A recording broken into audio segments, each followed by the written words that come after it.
Yes. Good morning to all of you. Okay. Now let us see. Uh, just we have start electrostatics, right? Electrostatics आपण start केलेलं आहे. Okay. तो इलेक्ट्रोस्टॅटिक्सची आपण पहिल्यांदा एक revision घेऊ. ओके. जे आपण आत्तापर्यंत काय काय केलं त्याचं, आणि त्यानंतर आपण पुढे जाऊ. ठीक आहे.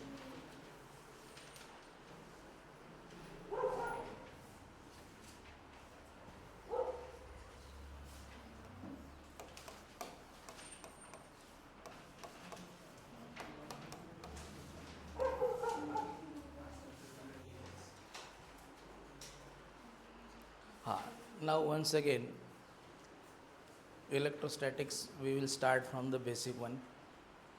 Okay. So electrostatics,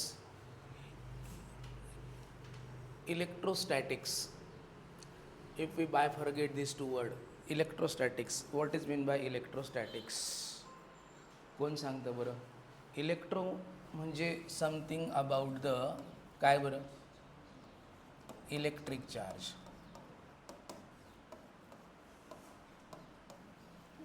Yes. And static, it means what? Stationary. Stationary or at rest. Means electrostatic, it is study of what? Electric charges when they are at rest. म्हणजे ॲक्च्युली स्टेशनरी इलेक्ट्रिक चार्जेसची स्टडी आहे. आले का लक्षात? मग हे जे electric charges आहेत, हे इलेक्ट्रिक चार्जेस हे कुठे असतात बरं? वेअर दिस इलेक्ट्रिक चार्जेस लाईज? बघा, पहिल्यांदा तर आपण ह्या चॅप्टरमध्ये कसला स्टडी करतो आहे? इलेक्ट्रिक चार्जेस जेव्हा रेस्टला असतात म्हणजे स्टेशनरी असतात, म्हणजे थोडक्यात स्टेशनरी इलेक्ट्रिक चार्जेसचा आपण स्टडी करतो आहे. ओके. मग हे जे इलेक्ट्रिक चार्जेस आहेत हे किती प्रकारचे असतात? दोन प्रकारचे असतात. एकाला आपण काय म्हणतोय सांगा बरं? पॉझिटिव्ह इलेक्ट्रिक चार्ज है ना. आणि दुसऱ्याला काय म्हणतो आपण? Negative electric charge. बरोबर आहे की नाही? Positive electric charge and negative electric charge. मग हा जो पॉझिटिव्ह इलेक्ट्रिक चार्ज कोणासारखा असतो? It is like a proton. आणि निगेटिव्ह इलेक्ट्रिक चार्ज कोणासारखा असतो? It is like electron. Okay. मग हे प्रोटॉन आणि इलेक्ट्रॉन कुठे असतात बरं? Where they lies? म्हणजे प्रोटॉन म्हणजे काय झाला? Positive electric charge. इलेक्ट्रॉन म्हणजे काय झाला? Negative electric charge. आणि हे प्रोटॉन किंवा इलेक्ट्रॉन कुठे असतात बरं? ते असतात न्यूक्लियसमध्ये. नका म्हणू, कारण न्यूक्लियसमध्ये फक्त प्रोटॉन नसतो, इलेक्ट्रॉन नसतो. इलेक्ट्रॉन हा न्यूक्लियसच्या बाहेर रिव्हॉल्व होतो. आलं का लक्षात? म्हणजे इलेक्ट्रॉन हा न्यूक्लियसच्या बाहेर असतो, पण तो आतमध्ये कोणाच्या असतो? ॲटमच्या आतमध्ये असतो. म्हणजे आपण असं म्हणूया की ॲटमच्या आतमध्ये प्रोटॉन पण असतात आणि इलेक्ट्रॉन पण असतात.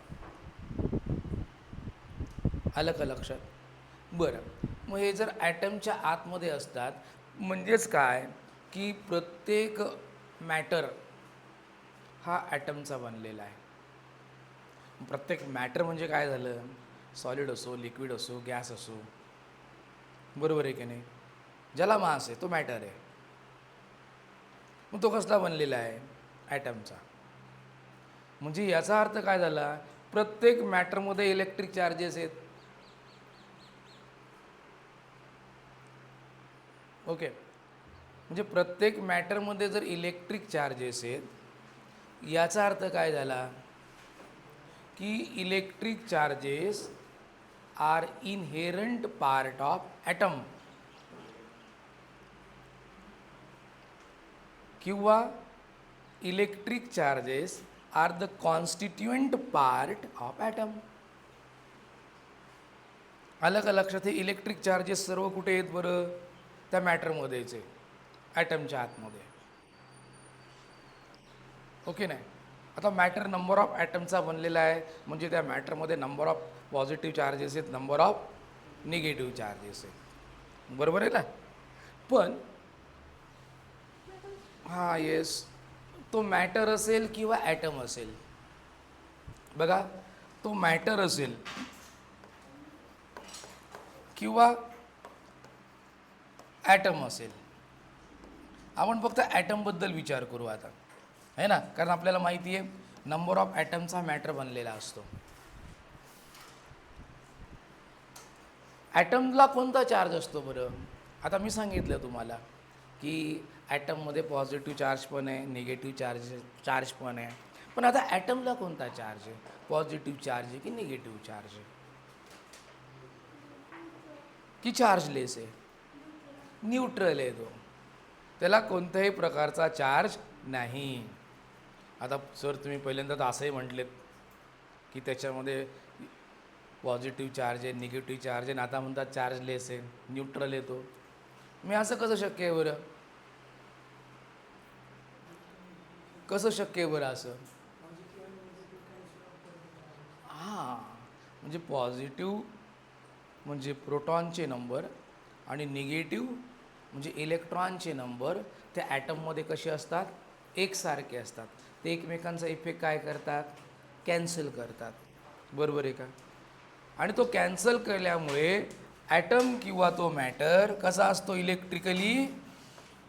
बोला बरं, इलेक्ट्रिकली कसा असतो? न्यूट्रल असतो. कोणत्या प्रकारचा त्याला चार्ज नसतो. म्हणजे तुम्हाला कोणताही एलिमेंट माहिती असेल पिरियडिक टेबलमधला, कोणता एलिमेंट माहिती आहे? हां, बरेच माहिती आहे. त्याच्यापैकी एखादं सांग. हायड्रोजन पहिला सांगितलं त्याने. बरं, हायड्रोजनमध्ये किती प्रोटॉन असतात? हां, एक. इलेक्ट्रॉन किती असतो? एक. मग प्रोटॉनचा चार्ज आणि इलेक्ट्रॉनचा चार्ज पहिल्यांदा सांग बरं. चार्ज ऑफ इलेक्ट्रॉन किती असतो सांग बरं? -1.6 इंटू 10⁻⁻19 काय बरं युनिट? कुलम. आणि एका प्रोटॉनचा चार्ज सांग बरं. +1.6 इंटू 10⁻⁻19 कुलम. हे हायड्रोजनमध्ये एक इलेक्ट्रॉन असतो आणि एक प्रोटॉन असतो. आता यांची सम केली ती किती येईल सांगा बरं? 0. बरोबर आहे की नाही? म्हणजे एका प्रोटॉनच्या चार्जला एका इलेक्ट्रॉनच्या चार्जने काय केला? नलिफाय केला, कॅन्सल केला. त्याच्यामुळे हायड्रोजनला काही चार्ज आहे का? तर नाही. कोणतं आहे? तुम्ही सपोज सोडियम. सोडियममध्ये किती प्रोटॉन असतात आणि किती इलेक्ट्रॉन असतात? एकमेकांचे इफेक्ट ते काय करतात बरं? म्हणून सोडियमला पण कोणता चार्ज आहे? न्यूट्रल आहे, म्हणजे चार्जलेस आहे. म्हणजे पिरियडिक टेबलमधला कोणताही एलिमेंट घ्या, त्याला चार्ज काय? 0, म्हणजे न्यूट्रल. आलं का लक्षात? म्हणजे अशा पद्धतीने ॲटम असेल, मॅटर असेल, हा पेन असेल, हा बेंच असेल, कोणताही बॉडी असेल, त्याला चार्ज नाही. कारण ॲटम न्यूट्रल म्हणजे बॉडी पण काय रे? न्यूट्रल. आलं आहे का लक्षात? ओके. मग आता प्रश्न असा आहे की हा जो स्टॅटिक चार्ज आहे, हा स्टॅटिक चार्ज कसा प्रोड्यूस होतो? किंवा एखाद्या ॲटमला किंवा मॅटरला चार्ज कसा येतो? पॉझिटिव्ह किंवा निगेटिव्ह? तुम्ही बघा, म्हणजे लोअर स्टँडर्डला पण शिकलेत ना, स्टॅटिक चार्ज कसा प्रोड्यूस होतो? कसा? अरे तुम्ही एक्सपेरिमेंट केला असेल ना, आपल्या कंपास बॉक्समधली स्केल घेतली, अशी डोक्यावर रगडली, बरोबर आहे की नाही, खाली असे बिट्स ऑफ पेपर टाकले, केलं का एक्सपेरिमेंट कधी? बिट्स ऑफ पेपर असं त्याच्यावरती ठेवले तर ते जे काय बिट्स ऑफ पेपर आहे डान्स करायला लागतात.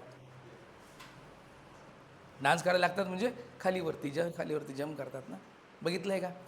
म्हणजे काय झालं बरं, जेव्हा या स्केलला आपण असा रब केला म्हणजे ॲक्च्युली काय करतो आपण, फ्रिक्शन आहे की नाही. मग फ्रिक्शन केल्यानंतर काय झालं की याच्यामधले इलेक्ट्रॉन आपल्या हेअरमध्ये चालले गेलेत, बरोबर आहे. म्हणजे याला कोणता चार्ज आला बरं, पॉझिटिव्ह चार्ज आला. म्हणजे याने हे बघा, याच्यातनं इलेक्ट्रॉन त्या आपल्या हेअरमध्ये ट्रान्सफर झाले, बरोबर आहे ना. मग याचे इलेक्ट्रॉन ट्रान्सफर झाले म्हणजे याच्यामध्ये इलेक्ट्रॉन कमी झाले, म्हणजे प्रोटॉन साहजिकच इलेक्ट्रॉनपेक्षा काय असतील बरं, या बॉडीमध्ये जास्त असतील, बरोबर आहे की नाही. म्हणजे या बॉडीला कोणता चार्ज आला, पॉझिटिव्ह चार्ज आला. आणि कोणती चार्ज बॉडी न्यूट्रल बॉडीला काय करते, अट्रॅक्ट करते. आलं आहे काय लक्षात? ओके. आणि परत आपल्या हेअरला कोणता चार्ज आला, त्याने इलेक्ट्रॉन गेन केले, कोणता चार्ज आला, निगेटिव्ह. येते काय लक्षात? म्हणजे याचा अर्थ काय झाला की दोन कोणतेही सबस्टन्स एकमेकांवर असे आपण घासलेत, रफ केलं है ना, एका बॉडीमधनं दुसऱ्या बॉडीकडे इलेक्ट्रॉन ट्रान्सफर होतात. म्हणजे ॲक्च्युली इलेक्ट्रॉनचं काय झालं रे, कंडक्शन झालं, बरोबर आहे की नाही. कंडक्शन झालं एका बॉडीकडनं दुसऱ्या बॉडीकडे. मग एकाला ज्या बॉडीने इलेक्ट्रॉन लूज केले त्याला निगेटिव्ह चार्ज आला, आणि ज्या बॉडीने इलेक्ट्रॉन काय झालं, उलटं बोललो का?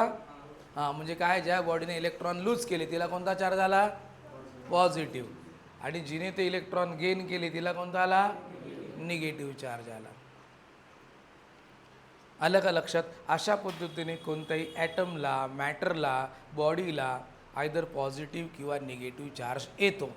आणि अशा पद्धतीने जो ती बॉडी चार्ज ॲक्वायर करते त्याला काय म्हणतात, स्टॅटिक इलेक्ट्रिक चार्ज. आलं का लक्षात? स्टॅटिक इलेक्ट्रिक चार्ज कसा तयार होतो. ओके. आणि ह्या मेथडने जो चार्ज तयार झाला त्याला म्हणतात चार्जेस बाय कंडक्शन. किंवा अशा पद्धतीने जो चार्ज तयार होतो त्या प्रोसेसला म्हणतात फ्रिक्शन इलेक्ट्रिसिटी. येस, समजलं का? Friction electricity. फ्रिक्शन इलेक्ट्रिसिटी म्हणजे काय, ॲक्च्युली दोन बॉडी एकमेकांवर घासतोय. आले का लक्षात? ओके. आणि तुम्हाला तर माहिती जे आपण लॉज ऑफ मोशन वगैरे जर शिकलो त्याच्यामध्ये हा जो काही इलेक्ट्रोमॅग्नेटिक फोर्स तयार होतो बिटवीन द टू चार्जेस, येऊन जा, येस येऊन जा. हां, बघा, दोन बॉडी एकमेकांवर घासल्यानंतर त्या बॉडींमध्ये काय तयार होतो बरं, चार्ज तयार होतो. आलं का लक्षात? तर याला म्हणतात चार्जेस बाय कंडक्शन किंवा चार्जेस बाय फ्रिक्शन इलेक्ट्रिसिटी. समजलं का? ओके. बरं, स्टॅटिक चार्जेसचे अजून आपल्याला डे टू डे लाईफमध्ये आपण एक्सपेरिमेंट पण केला असेल. कोणी स्टॅटिक इलेक्ट्रिक चार्जचा आस्वाद घेतलेला आहे बरं? ये, स्टॅटिक इलेक्ट्रिक चार्जेसचा मी आस्वाद घेतलेला आहे सर. आस्वाद म्हणजे काय, स्वाद नाही काय, आहे ना काय, हां, त्याला सेन्स केलेलं आहे. बघा, आपण एखाद्या प्लॅस्टिकच्या चेअरवर बराच काळ बसलेलो आहे, थंडीचे दिवस आहे, स्वेटर बिटर घालून बसलेलं आहे, त्याच्यामुळे आपण आपलं स्वेटर आणि प्लॅस्टिकची चेअर चांगला फ्रिक्शन चाललेलं आहे, बरोबर आहे की नाही. ओके. आणि आपला फ्रेंड आला, त्याने आपल्याशी शेक हँड केला, तुमची बॉडी चार्ज आहे, तुम्ही चार्ज आहेत. कोणी एक्सपिरियन्स केला आहे की अरे तुला टच केलं आणि लगेच मला असा जर्क बसला. किंवा तुम्ही त्या चेअरवरनं उठलेत आणि दुसरा फक्त त्याच्यावर बसायला गेला, असा हात लावला चेअरला, अरे बापरे, झणझण्याच आला डायरेक्ट. केला का एक्सपिरियन्स आहे ना? म्हणजे त्या चेअरला काय आलेलं आहे बरं? स्टॅटिक चार्ज आलेला आहे. आले का लक्षात? ओके, म्हणजे अशा पद्धतीने फ्रिक्शन इलेक्ट्रिसिटी आहे. अजून बेस्ट एक्झाम्पल आहे फ्रिक्शन इलेक्ट्रिसिटीचं लाईटनिंग. लाईटनिंग कशी तयार होते रे? वीज कशी चमकते?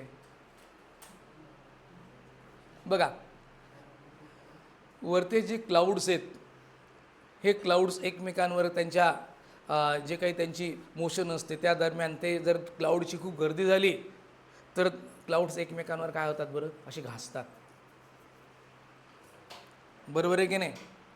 असे घासल्यानंतर त्या क्लाउड्समध्ये चार्जेस तयार होतात.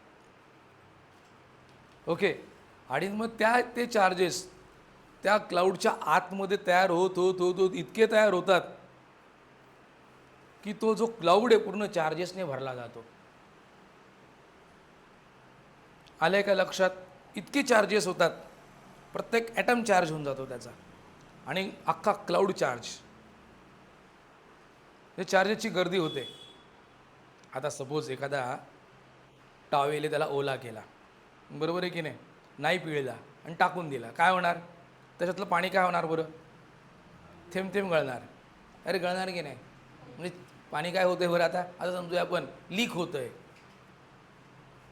बरोबर आहे की नाही? आणि कुठून लीक होतं माहिती आहे का? त्या टॉवेलचा जो शार्प एज असतो की नाही, कॉर्नर्स आहे की नाही, तिथून असं टप टप खाली पडतं, बरोबर आहे की नाही? कारण त्या टॉवेलच्या कॉर्नरला वॉटरची डेन्सिटी वाढलेली असते. मग तिथनं ते चार्जेस नाही, वॉटर काय होतं बरं? लीक होतं. तसंच त्या क्लाउडची जिथं जिथं शार्प एजेस असतात की नाही, तिथं त्या चार्जेसची डेन्सिटी काय होते बरं? वाढून जाते. आणि आपण काय म्हणतो, आता चार्जेस लीक व्हायला लागले, पाण्यासारख्या टपटप खाली पडायला लागलेत. आता खाली पडायला लागले म्हणजे काय? की त्यांच्या आजूबाजूला जे एअर आहे की नाही, ते एअरच काय होतं बरं? त्या एअरमध्ये चार्ज यायला लागतो. आता तो एअरमध्ये चार्ज कसा येतो? सपोज आता कुठे गेलं रे आपला? बघा, हा सपोज एक क्लाउड आहे. या क्लाउडचा हा एक शार्प एजेस, खूप चार्जेस तयार झालेत, असं प्रचंड चार्ज तयार झाले. याला म्हणतात व्हॉल्यूम डेन्सिटी म्हणतात बरं का. आपण 3 प्रकारचे चार्जेस बघणार आहोत: linear charge density, surface charge density आणि व्हॉल्यूम चार्ज डेन्सिटी. समजतंय का रे? बघा, अख्खे घासून घासून चार्ज तयार झालेत. ओके, आता इथं इतकी डेन्सिटी वाढली, प्रचंड.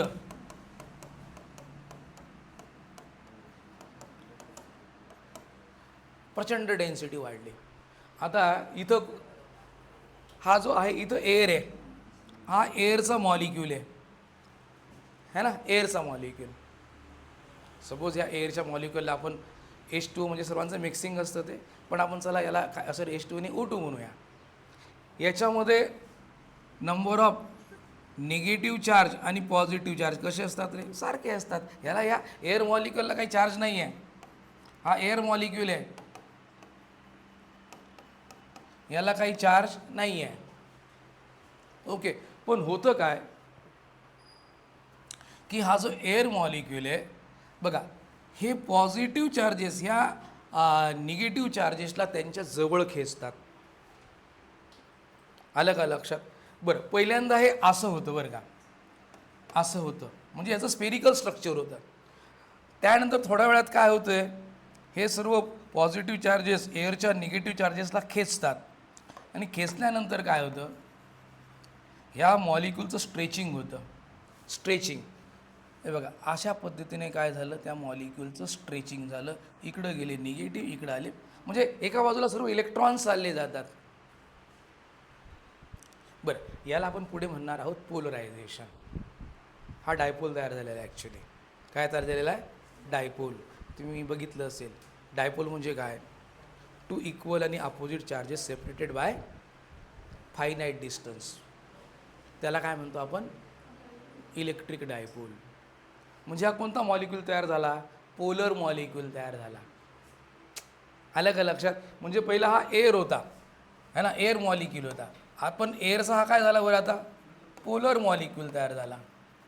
पोलर मॉलिक्यूल म्हणजे तुम्ही मॅग्नेट माहिती आहे का तुम्हाला? मॅग्नेटला 2 एंड असतात की नाही, एक साऊथ आणि एक नॉर्थ. एकाची पोल स्ट्रेंथ असते +Q, एकाची पोल स्ट्रेंथ असते -Q, है ना. +Q असते त्याला आपण नॉर्थ म्हणतो, आणि साऊथ असते त्याला काय म्हणतो आपण, मायनस. उलटं म्हणतोय का? उलटं. काय बरं, साऊथ पोलला काय असतो, +Q, आणि नॉर्थ पोलला -Q. आलं आहे कशा, +Q आणि मायनस, याला म्हणतो आपण पोल स्ट्रेंथ. पण इथं पोल स्ट्रेंथ नाही, इथं काय, इथं काय बरं, चार्ज आहे, एक निगेटिव्ह आणि एक पॉझिटिव्ह. आता बघा, ही यांची गर्दी इतकी वाढते है ना. आता हा मॉलिक्यूल असा तयार झालेला आहे बरं का मुलांना, असा हा पोलर मॉलिक्यूल आहे. म्हणजे पहिली स्टेप ही, दुसरी स्टेप ही. आता तिसरी स्टेप बघा काय होतं, ह्या पॉझिटिव्ह चार्जने याच्याशी त्याचं मिलन झालं. समजतंय का? इकडं लक्ष द्या. हा बघा, हा इथला निगेटिव्ह आणि हा पॉझिटिव्ह, हे काय झालेत बरं,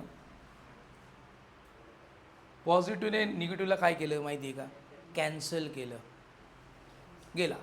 म्हणजे एअर मॉलिक्यूलचा निगेटिव्ह चार्ज गायब झाला, कारण ह्या पॉझिटिव्हने त्याला काय केला बरं, नलिफाय करून टाकला. ओके, मग नलिफाय झाल्यानंतर हा जो एअर मॉलिक्यूल काय राहिला बरं, पॉझिटिव्ह. आलं का लक्षात? ओके, आपण काय म्हणतो, हा पॉझिटिव्ह चार्ज लीक झाला ना, असा तयार झाला. येते लक्षात? बरं, हे झाल्यानंतर काय होते बघा,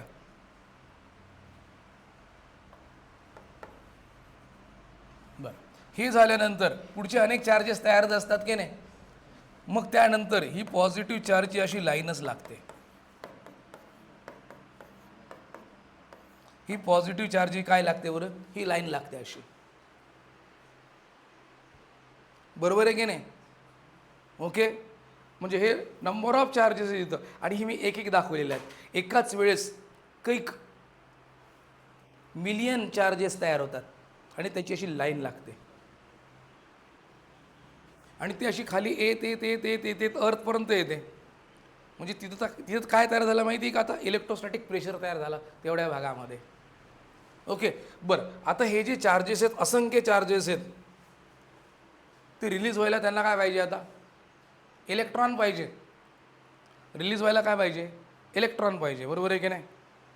ओके, मग इलेक्ट्रॉन जेव्हा ते अर्थपर्यंत येतात, अर्थ तर मोठा ॲबंडन्स आहे इलेक्ट्रिक चार्जेसचा.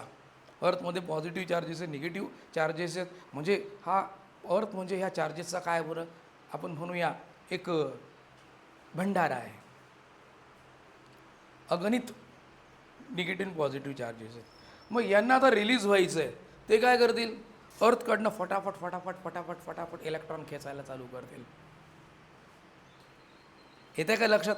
आणि जसे जसे इलेक्ट्रॉन खेचायला लागतात तसे तसे त्यांच्या कॉलिजन होतात, आणि कॉलिजन होत असताना तो इलेक्ट्रॉन आणि हा प्रोटॉन, समजा आता पॉझिटिव्ह चार्ज, यांचं जेव्हा कोलिजन होतं तेव्हा तिथं काय स्पार्क तयार होतो. आलं का लक्षात? स्पार्क तयार होतो, आणि अशा पद्धतीने हा स्पार्क जो आहे वरपर्यंत जातो, आणि तो स्पार्क आपल्याला कोणत्या फॉर्ममध्ये दिसतो, लाइटनिंगच्या फॉर्मॅटमध्ये दिसतो.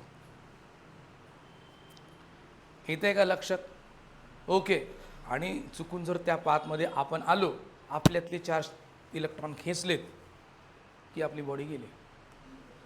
आपण म्हणतो अरे वीज पडली आणि गेला, बरोबर आहे की नाही.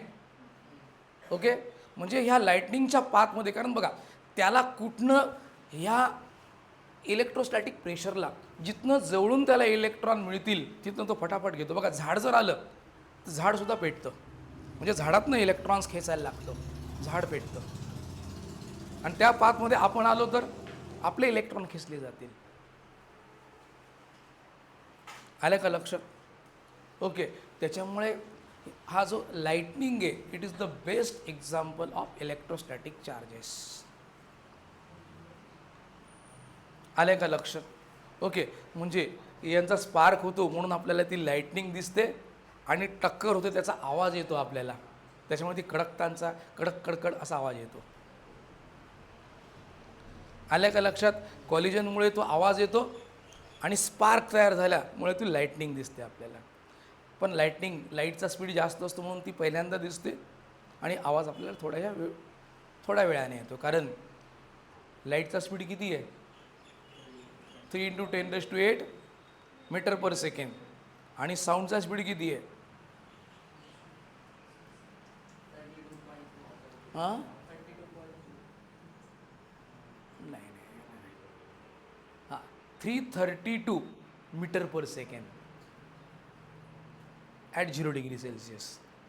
पण जेव्हा ती लाईटनिंग वगैरे होते तेव्हा साधारण 20-22-25 टेम्परेचर असतं. मग त्यावेळेस स्पीड ऑफ साऊंड असतो 340 मीटर पर सेकंड. है ना. ॲज द टेम्परेचर इन्क्रीजेस, तुम्हाला माहिती आहे साऊंडचा स्पीडसुद्धा इन्क्रीज होत असतो. ओके. आणि ॲट रूम टेम्परेचर साधारण तो किती असतो? 340 असतो. पण ॲट 0°C तो किती असतो? 332 मीटर पर सेकंड असतो. येस.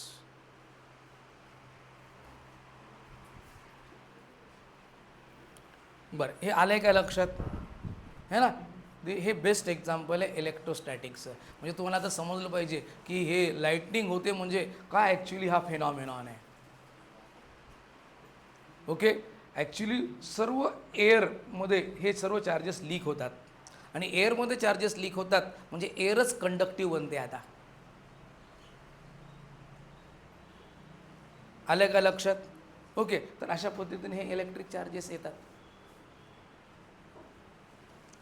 बरं, आता हे समजलं इलेक्ट्रोस्टॅटिक प्रेशर काय असतं. इलेक्ट्रोस्टॅटिक प्रेशर्स हे सर्व इलेक्ट्रोस्टॅटिक प्रेशर आहे जे अर्थच्या सरफेसपर्यंत जातं. बरं, समजलं तुम्हाला इलेक्ट्रिक चार्जेस आणि स्टॅटिक इलेक्ट्रिक चार्जेस कसे तयार होतात. ओके. बरं, मग आता आपण पुढे जाऊ.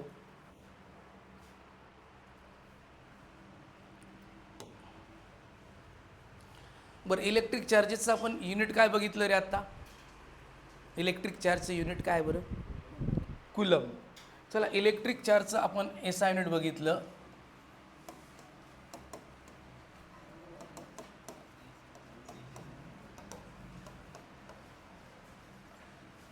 त्याला इलेक्ट्रिक चार्जला आपण आयदर कॅपिटल क्यू किंवा स्मॉल क्यूने डिनोट करतो आणि याचं एसआय युनिट काय बरं? कुलम आहे. कॅपिटल सीने आपण त्याला डिनोट करतो कारण कुलम हे सायंटिस्टचं नाव आहे म्हणून आपण त्याला कॅपिटल क्यू डिनोट करतो. मग याचे आपल्याला डायमेन्शन पण तयार करावे लागतात. डायमेन्शनसाठी कोणता फॉर्म्युला आहे बरं? Electric current into time. बघा, डायमेन्शनसाठी इलेक्ट्रिक चार्जचा फॉर्म्युला आहे Q = electric current into time. मग याचे डायमेन्शन काय येतात रे मुलांनो? I⁻⁴ T⁻⁴. ओके. म्हणजे याला आपण LM मध्ये लिहू शकतो. L0 M0 T⁻⁴ आणि I⁻⁴ असे डायमेन्शन आहेत या इलेक्ट्रिक चार्जेसचे. ओके. आणि हा फॉर्म्युला कुठनं आला रे? आपण नेक्स्ट जो चॅप्टर इलेक्ट्रिक करंट घेणार आहे, इलेक्ट्रिक करंटचं आपण डेफिनेशन तयार केलं होतं. काय बरं इलेक्ट्रिक करंट?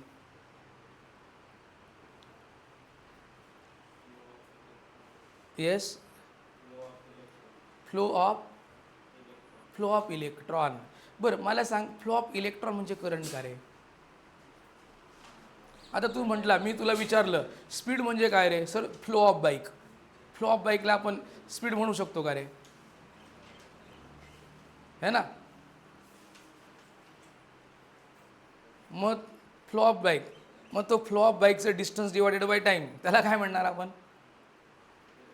स्पीड. नाही, आपल्याला पूर्ण इलेक्ट्रिक करंट बघायचं आहे. Flow of electric charge divided by time म्हणजे आपण त्याला काय म्हणतो?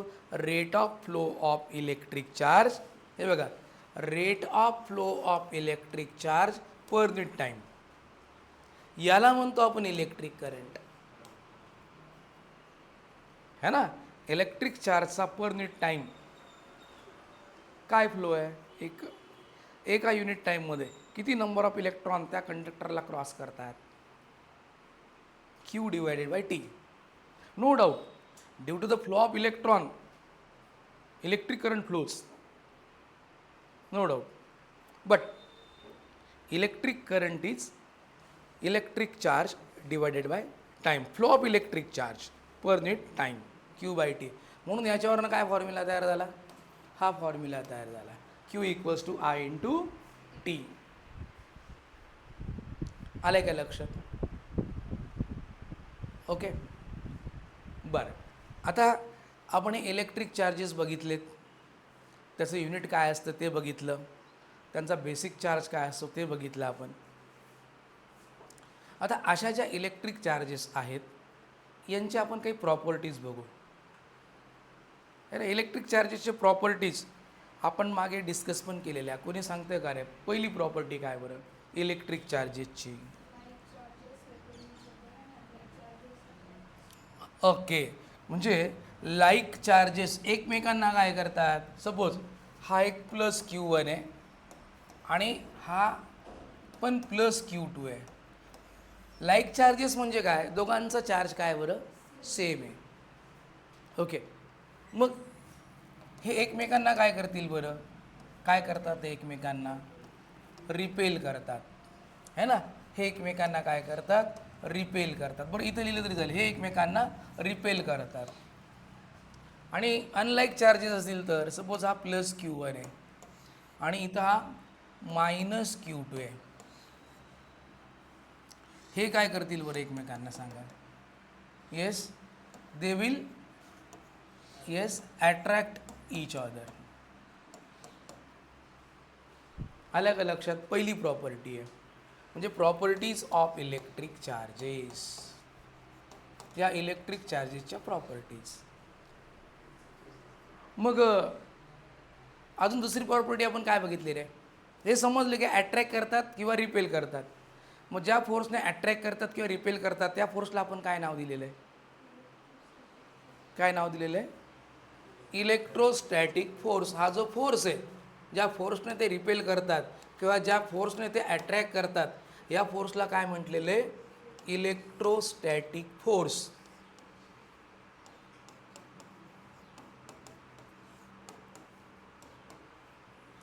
आल्या का लक्षात? Electrostatic force. मग electrostatic force of either repulsion आहे किंवा अट्रॅक्शन आहे. बरी पहिली प्रॉपर्टी आहे. दुसरी प्रॉपर्टी काय सांगितली रे? काय होती दुसरी प्रॉपर्टी? म्हणजे electric charges are additive in nature. Additive in नेचरचा अर्थ काय झाला? Electric charges are additive in nature. Additive म्हणजे काय? त्यांचं आपण आयदर ॲडिशन करू शकतो किंवा सबट्रॅक्शन करू शकतो. म्हणजे सपोज ह्या रिजनमध्ये there are suppose number of charges. इथं सपोज चार्ज आहे +10 कुलम, इथं सपोज चार्ज आहे ह्या पॉईंटला -8 कुलम, इथं सपोज +6 कुलम आहे. तर ह्या रिजनमध्ये नेट चार्ज किती असणार आहे? हां, मग ह्या रिजनमध्ये जर नेट चार्ज आपल्याला काढायचा तर जे प्लस आहेत त्यांना ॲडिशन करू, जो मायनस येईल त्याला काय करू आपण? सबट्रॅक्ट करू. म्हणजे +10 +6 -8 किती आला बरं नेट चार्ज? 8 कुलम. म्हणजे दे आर ॲडिटिव्ह. कोणासारखे ॲडिटिव्ह आहे? लाईक मास. बरोबर आहे की नाही? लाईक मास. म्हणजे आपण पहिल्यांदा 1 किलो ठेवला, त्याच्यावर अर्धा किलो ठेवला, त्याच्यावर अजून काही 2 किलो ठेवला, तर टोटल किती मास झालं बरं? म्हणजे सर्वांचं काय केलं आपण? ॲडिशन केलं. म्हणजे मासचं जसं ॲडिशन करता येतं तसंच ह्या चार्जेसचं सुद्धा आपल्याला काय करता येतं? ॲडिशन करता येतं, सबट्रॅक्शन करता येतं. म्हणून आपण काय म्हणतो? Electric charges possess the property of addition or subtraction. पण त्याला कलेक्टिव्ह वर्ड काय दिलेला आहे? Additive in nature. ओके, बरं. त्यानंतर काय प्रॉपर्टी आपण बघितली रे? मला सांगा. येस. काय रे, काय झालं? हां, बोला. काय प्रॉपर्टी बघितली आपण? Electric charges possess the property of quantization.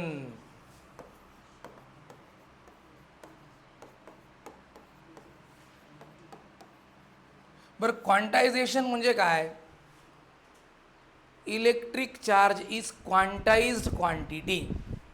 Quantization म्हणजे electric charge is quantized quantity.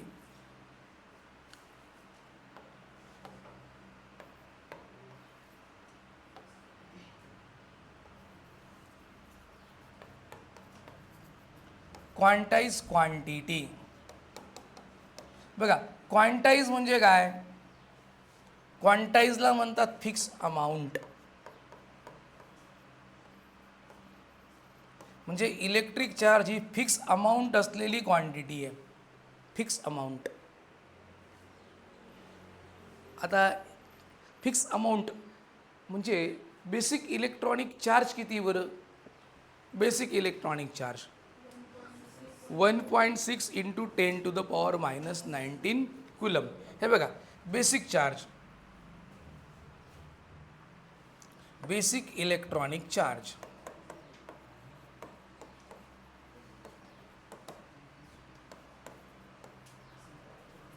Basic electronic charge आहे 1.6 इंटू 10⁻⁻19 कुलम. ओके, याची फक्त आपण मॅग्निट्यूड लिहिली आहे बरं का मुलांना. ओके, हा बेसिक चार्ज आहे. ओके, आता सपोज ह्या बॉडीवर चार्जेस आहेत, ह्या बॉडीवर चार्जेस आहेत,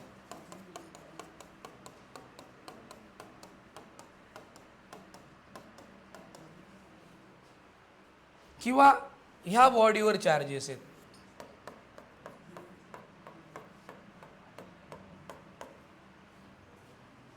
आता ह्या बॉडीवर जे टोटल चार्जेस असणारे, इकडे लक्ष द्या. आता ह्या बॉडीवर जे टोटल चार्जेस असणारे, that will be integral multiple of basic electronic charge. Integral multiple of basic electronic charge. म्हणजे इथं एन काय असणार आहे माहिती आहे का? 1 2 3 ऑनवर्ड. म्हणजेच ह्या बॉडीला जे चार्जेस असतील ते ईच्या मल्टिपलमध्ये असतील. आलं का लक्षात? असं कधीच होणार नाही की एनची व्हॅल्यू इथं 0.3 आहे, 0.4 आहे, है ना? म्हणजे फ्रॅक्शनमध्ये एन कधीच नसणार आहे. आलं का लक्षात? फ्रॅक्शनमध्ये एन कधीच नसणार आहे. म्हणजे आपण सपोज ह्या बॉडीवर ही बॉडी घासली, ओके, तर इकडनं सपोज इलेक्ट्रॉन आलेत, है ना? इकडनं जर इलेक्ट्रॉन आलेत तर इकडं सुद्धा एन नंबर ऑफ इलेक्ट्रॉनच येणार आहेत. म्हणून ह्याला झाला पॉझिटिव्ह चार्ज, याला काय झाला निगेटिव्ह चार्ज. म्हणजे याचा चार्ज किती असणार आहे? -N असणार आहे. आलं का लक्षात? परंतु total charges is the multiple of, integral multiple of basic electronic charge. येते का लक्षात? Basic electronic charge. म्हणजे असं कधीच होणार नाही की ही बॉडी आहे, ह्या बॉडीला की सपोज 0.8 इंटू 10⁻⁻19 एवढा चार्ज आहे, असं कधीच होणार नाही. म्हणजे हे काय ॲक्च्युली माहिती आहे का? 0.5 टाइम्स द इलेक्ट्रॉनिक चार्ज. म्हणजे फ्रॅक्शनमध्ये हा कधी नंबर नसणार आहे. जातील तर 1 इलेक्ट्रॉन जाईल, 2 इलेक्ट्रॉन जाईल, 10 इलेक्ट्रॉन जाईल, करोडो इलेक्ट्रॉन जातील, पण फ्रॅक्शनमध्ये इलेक्ट्रॉन जाणार नाही. इलेक्ट्रॉनचा तुकडा होणार नाही. असं सांगा. समजून घेतलं आहे का तुम्ही? इलेक्ट्रॉनचं एका इलेक्ट्रॉनचे 2 इलेक्ट्रॉन हाफहाफ करता येणार नाही. इलेक्ट्रॉन हा काय बरं एक पूर्ण पार्ट आहे, तिची क्वांटिटी फिक्स आहे, म्हणून त्याला काय म्हणताय? Quantize quantity. आले का लक्षात? त्याला म्हणतात क्वांटाइज. अजून एक्झाम्पल द्यायचं, सपोज आपण जर कधी दुधाच्या पिशव्या आणतो की नाही रे, एक दुधाची पिशवी किती लिटरची असते? सर्वात छोटी हाफ लिटरची असते का? सर्वात कितीची असते बरं? 250 ml 250 ml असते का सर्वात छोटी? म्हणजे फॅक्टरीमध्ये बनतात सर्वात किती बरं? 250 ml, बरोबर आहे की नाही?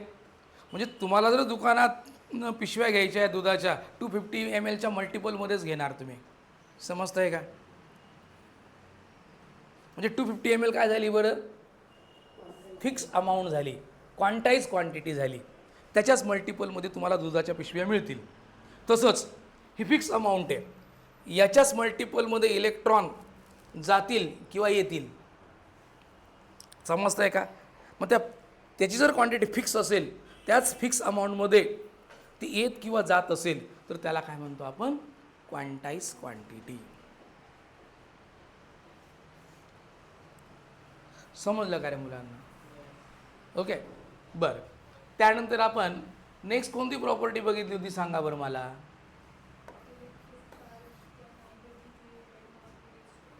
हां, म्हणजे जसं law of conservation of energy बघितलं होतं की नाही? Law of conservation of energy काय होती बरं? Law of conservation of energy, हां, energy can neither be created nor it be, फक्त ती काय होऊ शकते? ट्रान्सफर होऊ शकते from one form to another form. Mechanical एनर्जीची ती इलेक्ट्रिकल एनर्जी बनू शकते, इलेक्ट्रिकल एनर्जीची ती साऊंड एनर्जी बनू शकते. आलं का लक्षात? है ना? पण त्याला आपण डिस्ट्रॉय पण करू शकत नाही, क्रिएट पण करू शकत नाही. तसंच electric charges obeys the law of conservation of electric charges. Law of conservation of electric charges. बरं, law of conservation of electric charge त्याच पद्धतीने, म्हणजे इलेक्ट्रिक चार्जला आपण डिस्ट्रॉय नाही करू शकत. आलं का लक्षात? किंवा आपण क्रिएट नाही करू शकत. येते का लक्षात? त्याला डिस्ट्रॉय पण नाही करू शकत, क्रिएट पण नाही करू शकत. फक्त काय करू शकतो? एका बॉडीकडनं दुसऱ्या बॉडीकडे तो चार्ज काय होऊ शकतो बरं? ट्रान्सफर होऊ शकतो. आले का लक्षात? ओके, म्हणून आपण काय म्हणतो? Electric charges obey the property of law of conservation of electric charges. आले का लक्षात? म्हणजेच एका आयसोलेटेड सिस्टीममध्ये एनर्जी कॉन्स्टंट असते. आयसोलेटेड सिस्टीम म्हणजे काय? अशी सिस्टीम की ज्या सिस्टीममध्ये कोणी येऊ नाही शकत किंवा त्याच्या बाहेर कोणी जाऊ नाही शकत. मग त्या सिस्टीममध्ये जसं एनर्जी कॉन्स्टंट असते, तशीच आयसोलेटेड सिस्टीममध्ये इलेक्ट्रिक चार्जेससुद्धा काय असतात बरं? कॉन्स्टंट असतात. आलं का लक्षात? म्हणजे एखाद्या आयसोलेटेड सिस्टीममध्ये इलेक्ट्रिक चार्जेस हे नेहमी काय असतात बरं? कॉन्स्टंट असतात. आलं का लक्षात? तर अशा पद्धतीने आपण ह्या सर्व प्रॉपर्टीज बघितलेल्या आहेत इलेक्ट्रिक चार्जेसच्या. समजलं का बेसिक पार्ट याचा? ओके, बघा जे आता लेट आलेले आहेत आहे की नाही, बेसिक इलेक्ट्रोस्टॅटिक्सचा पार्ट तुम्ही समजून घ्या, कारण मागे काही दिवस कोणी नव्हते, बरोबर आहे? हां, बरं. त्यानंतर आपण ही पहिली प्रॉपर्टी बघितली होती बघा, अट्रॅक्शन किंवा रिपल्शनची. त्याच्यावरनं एका सायंटिस्टने लॉ बनवलेला होता. कोणता लॉ रे तो? हां, कुलम्स लॉ.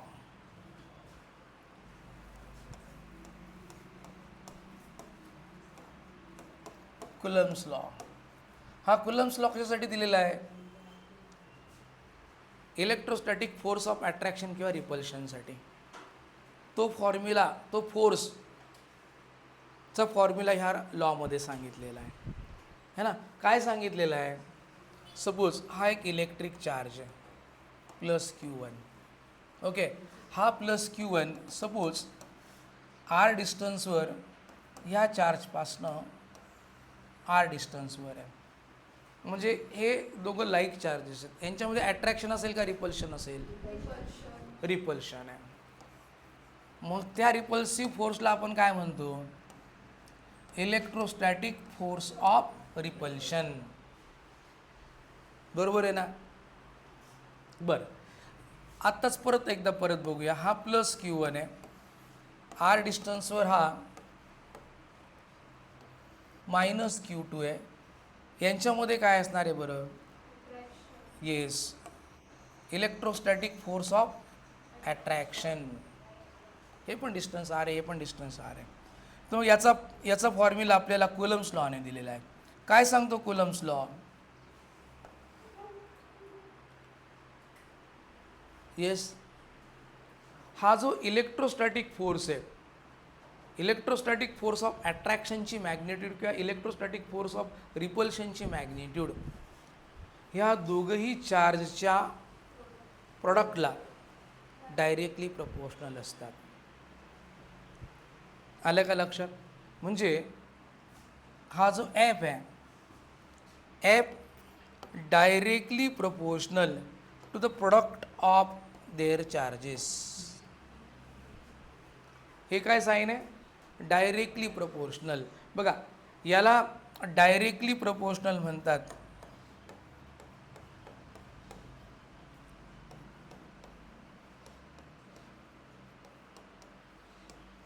ओके, म्हणजे ही जर क्वांटिटी न्यूमरेटरला असेल तर ह्या साईनला आपण काय म्हणणार? Directly proportional. आलं का लक्षात? म्हणजे electrostatic force is directly proportional to the product of their charges. आणि दुसरं स्टेटमेंट त्याचं, electrostatic force is inversely proportional to the square of the distance between them. बरं, जर इकडची क्वांटिटी डिनॉमिनेटरला असेल तर ह्या साईनला आपण त्यावेळेस काय म्हणतो? Inversely proportional. आलं का रे लक्षात?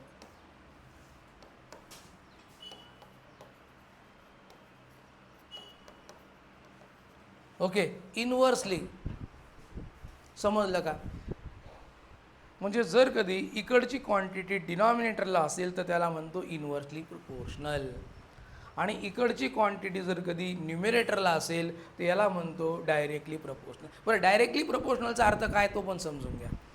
जर ही लेफ्ट हँड साईडची क्वांटिटी वाढली तर उलटं बोललो. ही जर कधी राईट हँड साईडची व्हॅल्यू वाढली तर लेफ्ट हँडची पण काय होते बरं? वाढते. बघा, म्हणजे डायरेक्टलीचा अर्थ काय?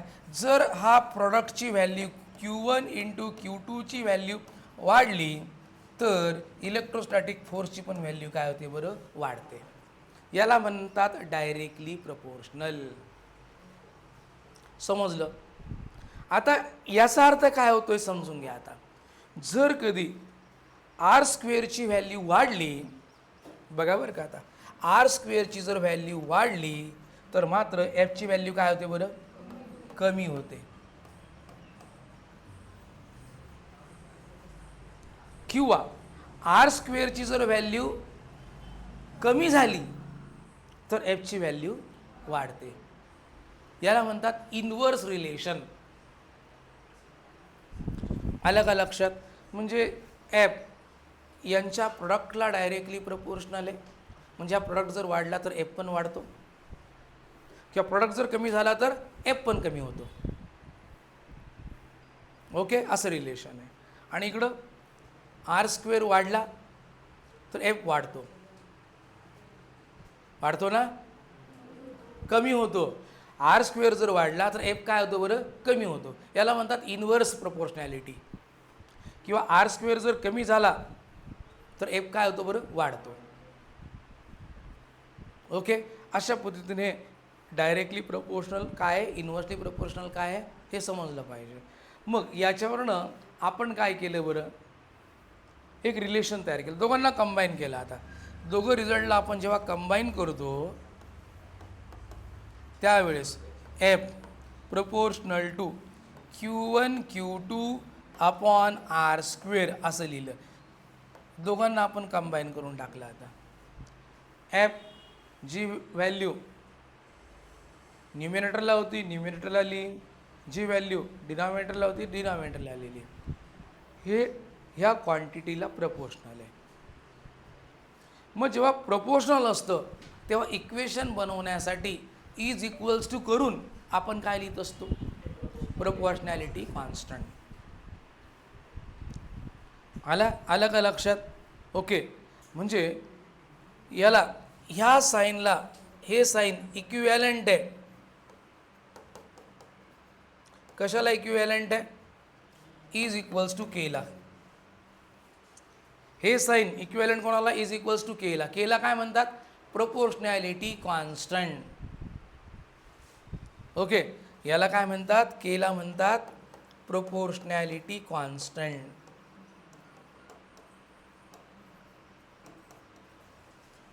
केला म्हणतात प्रपोर्शनॅलिटी कॉन्स्टंट. म्हणून हा फॉर्म्युला आपण कसा लिहितो मग? F equals to K Q1 Q2 upon काय बरं? R square. आणि हा के ची व्हॅल्यू फाइंड आउट केलेली आहे by trial and errors method by the scientist. बरेचसे प्रयोगांती ह्या केची व्हॅल्यू ती फाइंड आउट केली. आणि ती केची व्हॅल्यू काय आली रे मुलांना? जर हे दोघं चार्जेस एअरमध्ये असतील, if both this charges are in air, हे एअरमध्ये असेल तर ह्या केची व्हॅल्यू काय आली सांगा? या केची व्हॅल्यू आली 1/4 एप्सिलॉन नॉट. ओके. एप्सिलॉन म्हणजे ही जी साईन आहे याला काय म्हणतात? काय स्पेलिंग आहे रे? नाही रे, नाही, एप्सिलॉन. आलं का लक्षात? तुम्हाला लॉक टेबलमध्ये मिळेल. डबल एल असेल तर ठीक आहे, पण एप्सिलॉन समजलं का? याला असं प्रोनाऊन्स केलं जातं. आणि एप्सिलॉन आणि हा नॉड, एप्सिलॉन नॉड, ठीक आहे ना? मग इथं हा फॉर्म्युला कसा आला? 1/4 epsilon nought Q1 Q2 upon R square. बघा, हा फॉर्म्युला तयार झाला इलेक्ट्रोस्टॅटिक फोर्सचा. मग तो आयदर अट्रॅक्शन असेल किंवा रिपल्शन असेल. आले का लक्षात? मग आपण ह्या एप्सिलॉन नॉडला काय म्हणतो रे आपण? एप्सिलॉन नॉडला काय म्हणतो आपण? हां, परमिटिव्हिटी ऑफ व्हॅक्यूम म्हणतो किंवा एअर म्हणतो. त्यांची व्हॅल्यू नियर अबाउट एकसारखी असते, है ना? एप्सिलॉन नॉड म्हणजे काय?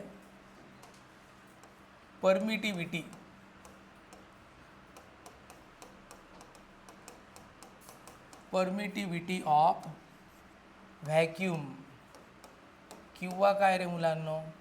व्हॅक्यूम किंवा काय बरं? एअर. आणि ह्या एप्सिलॉन नॉडची व्हॅल्यू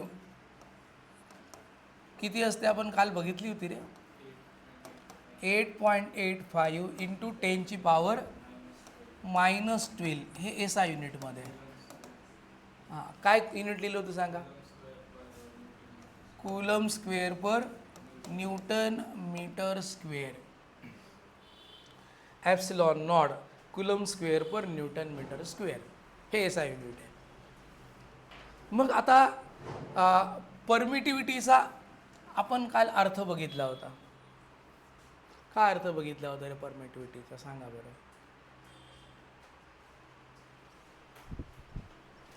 है ना? परमिटिव्हिटीला आपण बाय फॉरगेट केलं होतं, आठवतं का रे?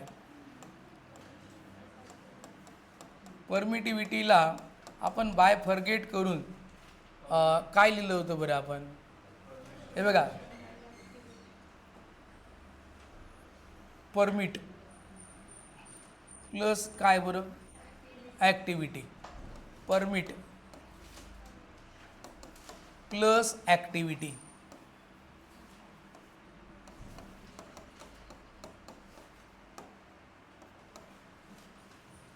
Permit plus activity. आता परमिट प्लस ॲक्टिव्हिटी काय प्रकार आहे हा? एखाद्या ॲक्टिव्हिटीला किती परमिशन दिली गेली त्याला म्हणतात परमिटिव्हिटी. आलं का लक्षात? ओके, तुम्हाला माहिती का रिक्षाला परमिट मिळतं? परमिटिव्हिटी आहे की नाही? गव्हर्नमेंट परमिट देतं की नाही? ए बाबा तुझी रिक्षा ह्याच एवढ्याच एरियात चालवायची, ह्याच्या बाहेर जायचं नाही तो. बरोबर आहे की नाही? म्हणजे त्या रिक्षाच्या ॲक्टिव्हिटी किती अंतरापर्यंत तिने चालवली पाहिजे याची परमिशन मिळते, है ना? तिची टेरिटेरी ठरवली जाते. एवढ्याच टेरिटेरीमध्ये तू फिरवायची तुझी रिक्षा. याला म्हणतात परमिटिव्हिटी. आले का लक्षात? Okay okay. दुसऱ्या राज्यातली जर कधी एखादी रिक्षा इथं आली तर लगेच पोलीस पकडतात. का रे बाबा, महाराष्ट्राची परमिट काढली का तू? आहे की नाही? आहे की नाही? आपल्याला दुसऱ्या देशात जायचं असेल काय काढावं लागतं रे? विजा. तेव्हाच आपल्याला त्या देशात इकडे तिकडे फिरायला काय मिळते बरं? परमिशन मिळते. बरोबर आहे रे? ओके. म्हणजे एखाद्या ॲक्टिव्हिटीसाठी दिलेली परमिशन. ओके. आता इथं पण कोणत्या ॲक्टिव्हिटीसाठी कोणाची परमिशन किती आहे? तर बघा, आता आपण बघा हे जे चार्जेस आहे कुठे ठेवलेले आहे बरं? कोणत्या मीडियममध्ये ठेवलेले आहे बरं? एअरमध्ये. मग हे दोघंही चार्जेस आपण कुठे कुठे ठेवू शकतो? वॉटरमध्ये ठेवू शकतो, एखाद्या गॅसमध्ये ठेवू शकतो. बरोबर आहे की नाही? किंवा एखाद दुसरं लिक्विडमध्ये ऑइलमध्ये ठेवू शकतो. हे काय झालेत बरं? वेगवेगळे मीडियम झालेत, है ना? मग आता बघा, आपण जर एक कोणताही चार्ज जर बघितला तर काल सांगितलं तुम्हाला, हा जो चार्ज आहे आपल्या स्वतःभोवती काय स्प्रेड करतो रे? त्याचा स्वतःचा इन्फ्लुएन्स, है ना? मग हा इन्फ्लुएन्स स्प्रेड करतो असा.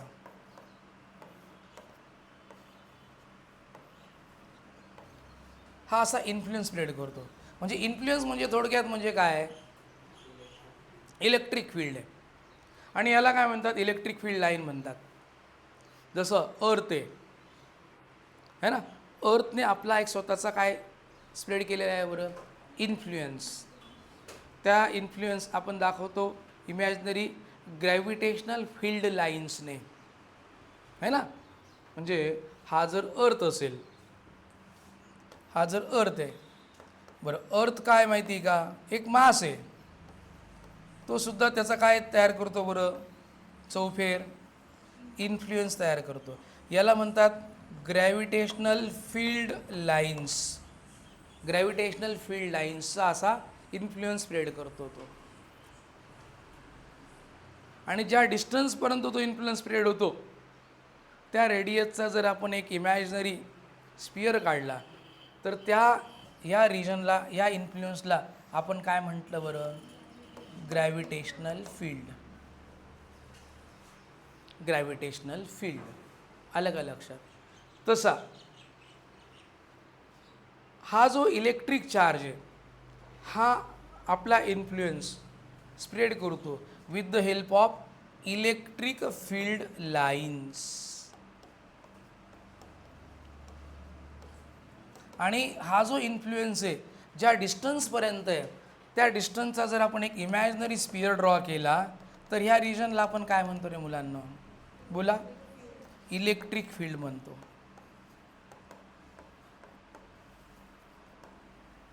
आलं का लक्षात? इलेक्ट्रिक फील्ड म्हणतो. ओके. मग आता ॲक्टिव्हिटी काय बरं? इथं इलेक्ट्रिक फील्डची ॲक्टिव्हिटी काय आहे? इलेक्ट्रिक फील्ड लाईन त्या मीडियममध्ये किती दूरपर्यंत पेनेट्रेट होऊ शकतं, किती दूरपर्यंत पेनेट्रेट होऊ शकतं त्या मीडियममध्ये, त्याची जी मीडियम परमिशन देतं त्याला काय म्हणतात? परमिटिव्हिटी. आलं का लक्षात? Permittivity is the degree or extent up to which electric field lines can penetrate through the medium. This is known as permittivity. इथं ॲक्शन काय बरं, ॲक्टिव्हिटी काय, इलेक्ट्रिक फील्ड लाईनचं पेनेट्रेट होणं. ह्या ॲक्टिव्हिटीला मीडियम किती परमिशन देतं त्याला म्हणतात परमिटिव्हिटी.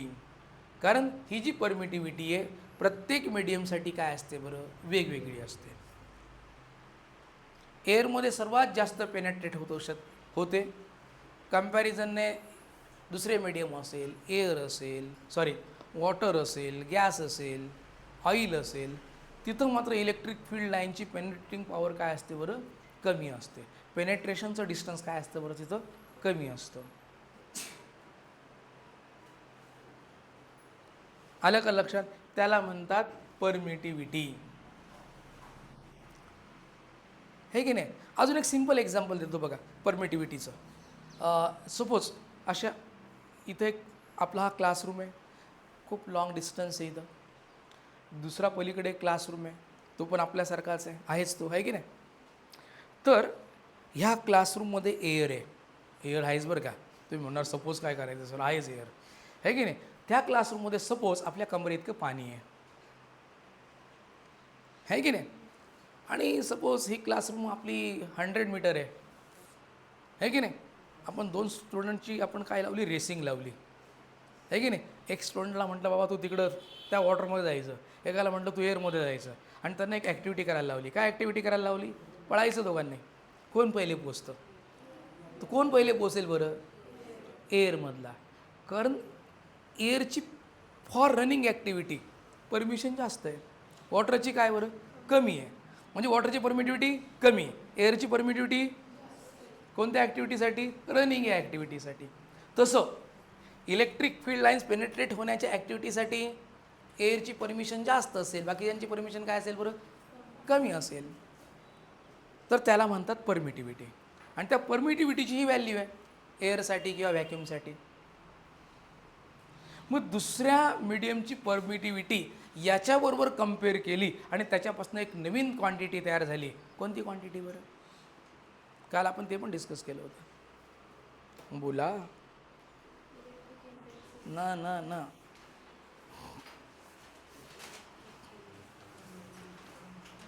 काय होतं, बोला सांगा. हां, व्हेरी गुड. डायइलेक्ट्रिक, बोल, डायइलेक्ट्रिक कॉन्स्टंट. ओके, आपण वेगवेगळ्या मीडियमची व्हॅल्यू तयार केली ना, पण ती कोणत्या क्वांटिटी मार्फत केली आपण, डायइलेक्ट्रिक कॉन्स्टंट. मग काय होतं बरं डायइलेक्ट्रिक कॉन्स्टंट, बघा बरं का आता. डायइलेक्ट्रिक कॉन्स्टंट बघा, आपण डायइलेक्ट्रिक कॉन्स्टंट, बरं डायइलेक्ट्रिक कॉन्स्टंटला अजून एक नवीन वर्ड आहे, माहिती आहे का रे, कोणी सांगू शकतं का. बरं डायइलेक्ट्रिक कॉन्स्टंट आपण या के या लेटरने डिनोट करतोय, पण डायइलेक्ट्रिक कॉन्स्टंटला अजून एक आपण वर्ड दिलेला आहे, वाचला कधी. नाही नाही नाही नाही, चला परमिटिव्हिटी कॉन्स्टंट म्हटलं तरी चालेल. अजून एक वर्ड आहे बघा, relative permittivity. Relative permittivity, relative permittivity है ना, रिलेटिव्ह. आता तुम्ही जेव्हा पिरियडिक टेबलमध्ये जेव्हा सर्वांचे ॲटॉमिक वेट वगैरे तुम्ही लिहिलेत है ना, ते ॲटॉमिक वेट एका स्टँडर्ड ॲटमच्या वेटबरोबर कम्पेअर करून लिहिलेले आहेत तुम्ही. ॲक्च्युली ते सर्व रिलेटिव्ह वेट आहेत, रिलेटिव्ह ॲटॉमिक वेट आहेत, बरोबर आहे की नाही. मग स्टँडर्ड कोण होतं बरं आपल्या पिरियडिक टेबलमधला, पहिला हायड्रोजन. किंवा सर्वात ॲबंडन्स कोणाचं जास्त आहे, ऑक्सिजन. आणि ऑक्सिजनच्या ॲटॉमिक वेटबरोबर सर्वांचं कम्पेअर केलेलं आहे, ऑक्सिजन किंवा हायड्रोजन. पण आपण तो हायड्रोजनचा पहिलाच आला म्हणून हायड्रोजन लिहितो, आहे की नाही. हायड्रोजनचं आपण ॲटॉमिक वेट किती घेतलं रे, अरे बोला 1 ग्राम. त्याच्याबरोबर सर्वांचं कम्पेअर केलं आणि सर्वांचं ठरवलं आणि त्यानुसार पिरियडिक टेबलमध्ये ठेवले की नाही. बरोबर आहे ना. 1 AMU म्हणतो आपण, 1 atomic mass unit, 1 AMU, 1 atomic mass unit, smallest unit of mass. Okay, म्हणजे आपण मग हायड्रोजनचं 1 AMU आहे, हेलियमचं 2 आहे, असं तयार केलं गेलं पिरियडिक टेबलमध्ये है ना. हाय हॅलो हाय हॅलो, हे माहिती आहे पिरियडिक टेबल. तुम्ही राईम माहिती का तुम्हाला? कोणता राईम म्हणतात तुम्ही ते एलिमेंट्सचे? किती एलिमेंट्सचे तुम्ही लर्न केलेत? हां, 56 लर्न आहे. क्या बात आहे. Good good. ओके ना. म्हणजे आमच्या वेळेस आमचे प्रोफेसर होते, त्यांनी आम्हाला 30 एलिमेंट्स लर्न करायला त्यांनी एक स्टांजा दिला होता, स्टांजा. तुम्ही कोणता स्टांजा वापरतात? कोणता वापरतात? नाही, कोणता आहे? हां, अच्छा अच्छा. आणि आम्हाला हसा नव्हता, हा तुझा स्टांजा वेगळा. आम्हाला काय स्टांजा दिला होता? हाय हॅलो लिखे बिना बोलो, कैट नील ओक फॉक्स ने नहीं मांगी, अलसी प्यारी सुंदर कॉल और काली कलोटी, साइंस टीचर वेरी क्लेवर मांगे फीस को और कहे निट क्विल झिंग. झिंगपर्यंत होते 30 एलिमेंट्स आहे ना. मग आम्ही ते पॉपसारखं त्याला म्हणायचो, लर्न करायचो आम्ही. हाय हॅलो हाय म्हणजे हायड्रोजन, हेल्लो म्हणजे हेलियम है ना. लिखे बिना बोलो, हां, लिखे LI है ना, बिना BE, अलग अलग लिखे बिना बोलो है ना. हां, मग असं ते पूर्ण कॅट्स ओक्स फोक्स नाही मागे. चला ठीक आहे. तर असे ते म्हणजे असे 30 एलिमेंट्सच लर्न व्हायचेत. त्याचे 56 आहेत. काही 108 एलिमेंट्स लर्न करायचेत. ओके, पण ॲटलिस्ट आपल्याला केमिस्ट्री चांगल्या पद्धतीने अवगत होण्यासाठी पहिले 30 एलिमेंट्सचं चांगले सिक्वेन्समध्ये लर्न पाहिजेत. ओके, म्हणजे त्याचा आपल्याला ॲटॉमिक नंबर चांगला लक्षात राहतो, त्याचं इलेक्ट्रॉनिक कॉन्फिगरेशन लक्षात राहतं, त्याची व्हॅलन्सी प्रत्येकाची माहिती असते. आलं का लक्षात? ओके, बरं, चला ठीक आहे. आपण कुठे होतो रे? Relative permittivity. रिलेटिव्ह परमिटिव्हिटी म्हणजे काय बरं? जसं मी तुम्हाला सांगितलं रिलेटिव्ह ॲटॉमिक वेट स्टँडर्डबरोबर कम्पेअर केलेलं आहे, तसं रिलेटिव्ह परमिटिव्हिटी किंवा डायलेक्ट्रिक कॉन्स्टंट कोणाबरोबर कम्पेअर केलेलं आहे रे? परमिटिव्हिटी ऑफ एअर किंवा व्हॅक्यूम बरोबर. म्हणजे एप्सिलॉन ही काय झाली बरं? Permittivity of any medium. This is the permittivity of any medium, कोणतेही मीडियम असेल. आणि ही काय बरं? This is the permittivity of only what? Air or vacuum. म्हणजेच काय रे? Dielectric constant is the ratio of permittivity of any medium to the permittivity of air or vacuum. आणि मग याच्यावरून आपण कोणाचीही परमिटिव्हिटी जर काढायची असेल तर याचीच तर आपल्याला व्हॅल्यू माहिती आहे standard. Okay, K into epsilon nought कोणाची परमिटिव्हिटी काढू शकतो. आणि हे केची व्हॅल्यू सर्व सायंटिस्टने आपल्याला काढून ठेवलेली आहे. म्हणजे ग्लास असेल काहीतरी 4 आहे, रबर असेल काहीतरी 3 आहे, वॉटर असेल काहीतरी किती आहे, हां जे असेल ते. ओके, 100 एवढी जास्त आहे का? ओके, म्हणजे या सर्वांचे डायलेक्ट्रिक कॉन्स्टंटची व्हॅल्यू काय केलेली आहे बरं? काढलेली आहे प्रत्येकाची. ओके, त्याच्यात तुम्हाला टेबल पण मिळतील. आपल्या टेबलमध्ये काहीतरी 5-7 दिलेले आहेत. आले का लक्षात? म्हणजे ह्या केच्या व्हॅल्यू जर मग केची व्हॅल्यू सांगतात या मीडियमची केची व्हॅल्यू 4 आहे, या मीडियमची 8 आहे. मग 8 इंटू ॲप्सिलॉन नॉट केलं की आपल्याला ॲप्सिलॉनची व्हॅल्यू मिळते. मग त्यावेळेस आपण जो इलेक्ट्रोस्टॅटिक फोर्स आहे त्याला आपण कोणत्याही मीडियमसाठी फॉर्म्युला लिहायचा तर आपण असा लिहितो 1/4 ॲप्सिलॉन Q1 Q2 अपॉन R². आणि या ॲप्सिलॉनची व्हॅल्यू काय ठेवतो आपण? के ॲप्सिलॉन नॉट. आणि मग 1/4 epsilon naught k q1 q2 upon r square. With the help of this formula one can find out the electrostatic force. आले का लक्षात?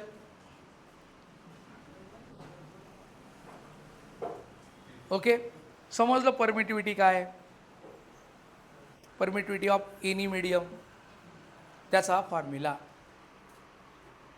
हा जनरल फॉर्म्युला आहे. फॉर एअर के ची व्हॅल्यू किती असते रे?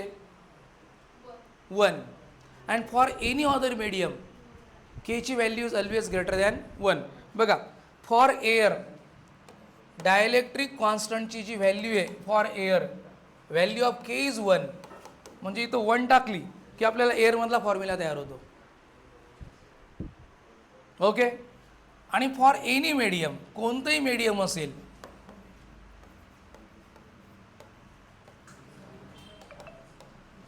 फॉर एनी मीडियम के ची value is greater than 1, के ची value is greater than 1.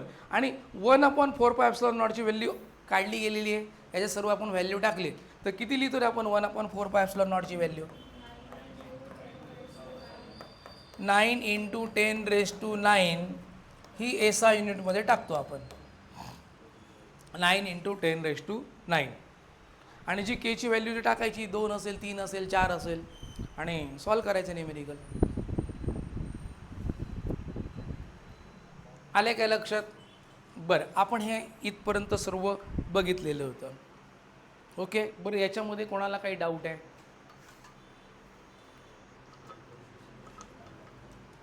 Yes.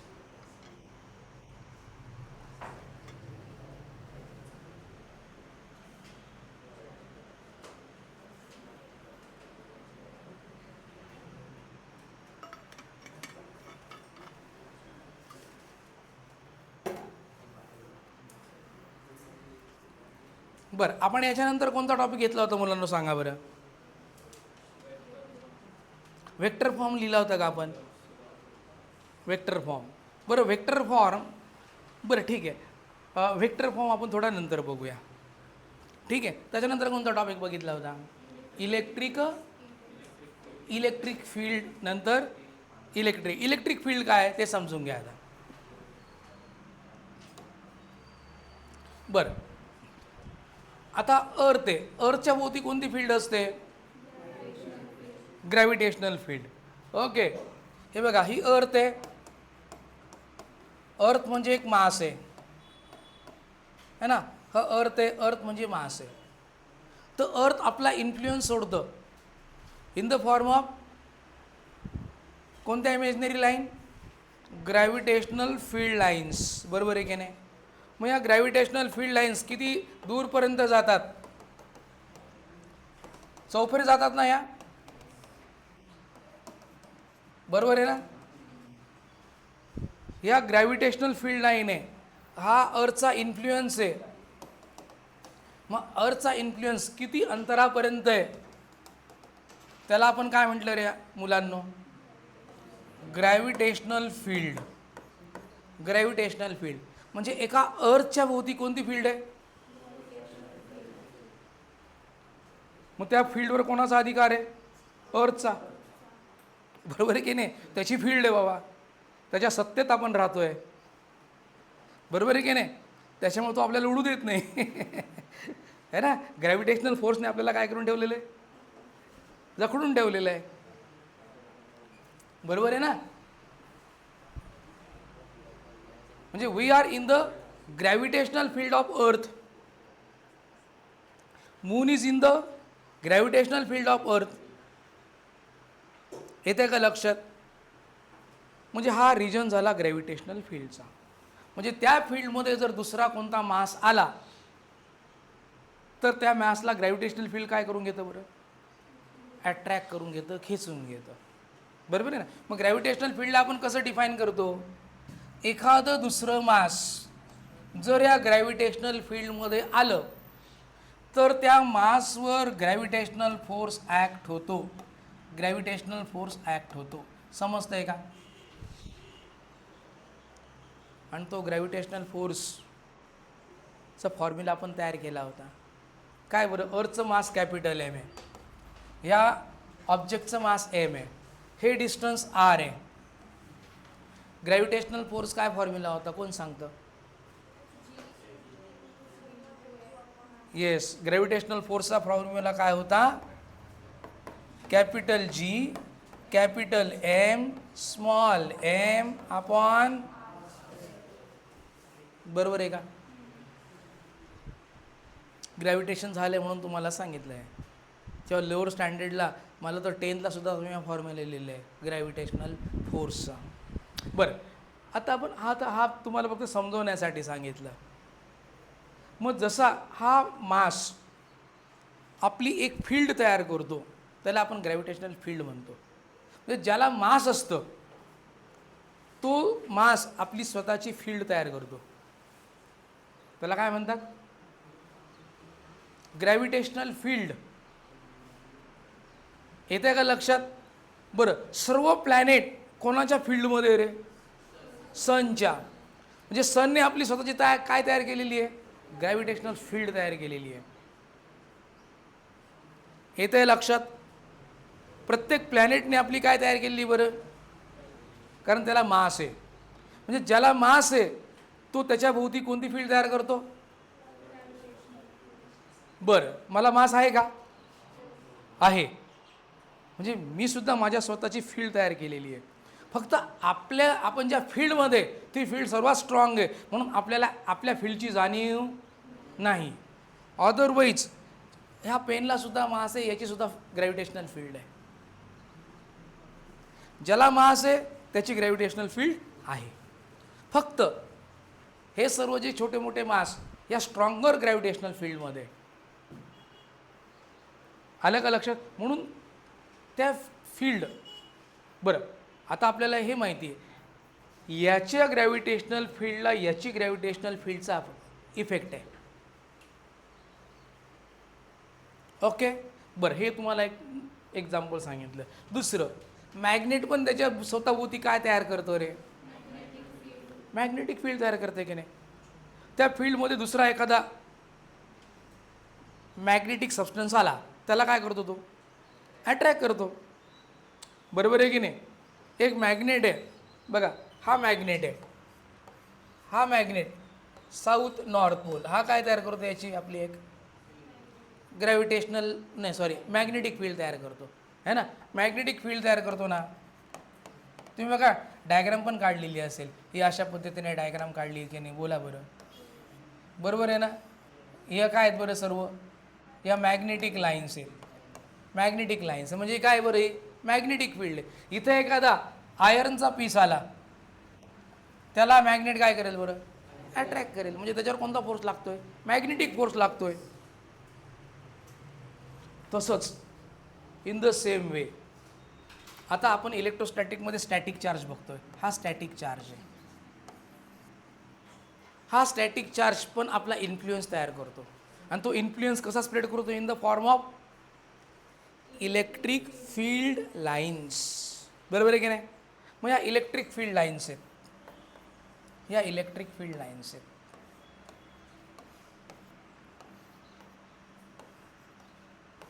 ह्या इलेक्ट्रिक फील्ड लाईन्स अशा स्प्रेड करतो आणि इलेक्ट्रिक फील्ड लाईन्स ज्या डिस्टन्सपर्यंत जाते ते असा आपण जर एक इमॅजिनरी याच्या भोवती एक स्पियर काढला तर ह्या रिजनला काय म्हणतो आपण? Electric field. बरं, ह्या रिजनमध्ये सपोज, बरं याला मी कॅपिटल क्यू म्हणतो म्हणजे आपल्याला एखादा चार्ज ठेवला तर समजेल. बघा, ह्या चार्जने हा प्रोड्यूस केलेला काय बरं? इलेक्ट्रिक फील्ड आहे. बरोबर आहे का? मग इथं एक दुसरा चार्ज आला, इथं आपण हा दुसरा चार्ज ठेवला. मग ह्या चार्जला काय होणार आहे सांगा बरं? या चार्जवर कोणता फोर्स ॲक्ट होणार आहे? हा म्हणजे इलेक्ट्रोस्टॅटिक फोर्स ॲक्ट होणार आहे याच्यावर. मग इलेक्ट्रोस्टॅटिक फोर्स अलॉंग दिस लाईन अशा पद्धतीने हा इलेक्ट्रोस्टॅटिक फोर्स ॲक्ट होणार आहे. समजतंय का? आलं का लक्षात? बरं, तोच जर कधी हा निगेटिव्ह चार्ज असेल तर रे, या लाईनवर अलॉंग दिस लाईन कोणता फोर्स ॲक्ट होणार आहे? इलेक्ट्रोस्टॅटिक फोर्स आहे, पण हा इलेक्ट्रोस्टॅटिक फोर्स अट्रॅक्टिव्ह आहे, अट्रॅक्शन आहे.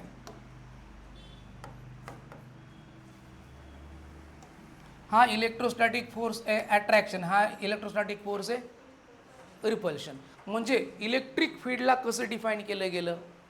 आपण काल लिहिलं होतं, सांगा बरं. How electric field is defined? बोला.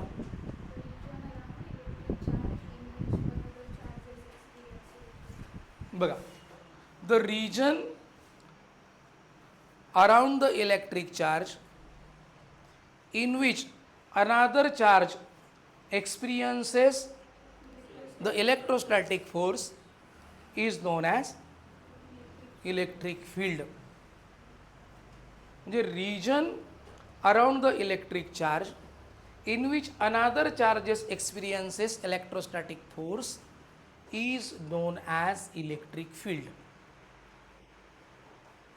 Gravitational field. ग्रॅव्हिटेशनल फील्ड्स काय? द रिजन अराउंड द, आपण आता डायरेक्ट अर्थ म्हणूया है ना, the region around the earth in which another mass experiences gravitational force is known as gravitational field of earth. आलं का लक्षात? This is the electric field of plus capital Q charge. ह्या चार्जची काय झाली बरं? इलेक्ट्रिक फील्ड आहे. आलं का लक्षात? बघा, ह्या फील्डचा इफेक्ट मासवर आहे, कारण ही फील्ड मासने तयार केलेली आहे. ह्या फील्डचा इफेक्ट चार्जवर आहे, कारण ही फील्ड चार्जने तयार केलेली आहे. येते का लक्षात? बरं, आता गंमत बघा.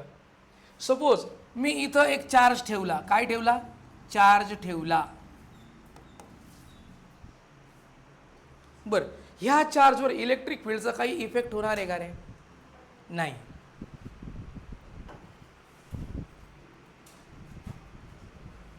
येते का लक्षात? ओके, पण याच्या मासवर इफेक्ट होणार आहे. सपोज या चार्जला मास आहे, चार्जला मास आहे, तर तो मासमुळे मासवर ग्रॅव्हिटेशनल फोर्स ॲक्ट होईल. आलं आहे का लक्षात? म्हणजे तुम्हाला नीट किंवा जेईमध्ये प्रश्न विचारला जातो बरं का. ह्या चार्जचं मास सो अँड सो आहे. ओके, ह्या चार्जचं मास सो अँड सो आहे, तर याच्यावर किती फोर्स ॲक्ट होणार आहे? तर त्यावेळेस आपल्याला फक्त ग्रॅव्हिटेशनल फोर्स काढावा लागतो. आलं का लक्षात? बरं, आता उलटं बघूया. आपण इथं मास ठेवलं. मला सांगा, या मासवर चार्जचा काही प्रभाव आहे? अजिबात नाही. पण याला जर चार्ज असेल तर मात्र इलेक्ट्रोस्टॅटिक फोर्स ॲक्ट होईल. म्हणजे मासवर इलेक्ट्रिक फील्डचा प्रभाव नाही आणि चार्जवर ग्रॅव्हिटेशनल फील्डचा प्रभाव नाही. म्हणजे प्रभाव म्हणजे इफेक्ट नाही आहे. there is no effect on the charge in the gravitational field and there is no effect on the mass in the electric field. म्हणजे सेम कॅरेक्टरने जी फील्ड प्रोड्यूस केलेली आहे त्याच कॅरेक्टरवर त्याचा इफेक्ट आहे. आलं का लक्षात? मॅग्नेटने मॅग्नेटिक फील्ड प्रोड्यूस केली, मॅग्नेटवरच त्याचा इफेक्ट होणार आहे. ओके, मासने ग्रॅव्हिटेशनल फील्ड तयार केली, त्याचा इफेक्ट दुसऱ्या मासवरच असणार आहे. इलेक्ट्रिक चार्जने इलेक्ट्रिक फील्ड तयार केली, त्याचा इफेक्ट दुसऱ्या एखाद्या चार्जवरच असणार आहे. आलं का लक्षात? ज्या कॅरेक्टरने ती फील्ड तयार केली, सेम कॅरेक्टरवरच त्याचा काय बरं इफेक्ट आहे. समजलं? तर अशा पद्धतीने आपण ह्या तिघं फील्ड 11th आणि 12मध्ये तिघं फील्ड आपण अभ्यास करणार आहेत. ओके, म्हणजे आपल्याला ग्रॅव्हिटेशन पण चॅप्टर आहे, तुम्ही जे 11thला तर तुम्ही अभ्यास केलेलाच आहे. मॅग्नेटिक फील्ड, मॅग्नेटिझममध्ये आपल्याला स्टडी करायचं आहे आणि इलेक्ट्रिक फील्डचं तर आपण चालू केलेलं आहे इलेक्ट्रोस्टॅटिकमध्ये. आलं का लक्षात? बरं, मग आता इथपर्यंत काही कोणाला डाऊट आहे का सांगा बरं? काहीच डाऊट नाही आहे? चालेल, मग आपण इथं थांबायचं का? ओके, मग आपण नेक्स्ट लेक्चर आपण उद्या आहे का आपलं लेक्चर? चला ठीक आहे.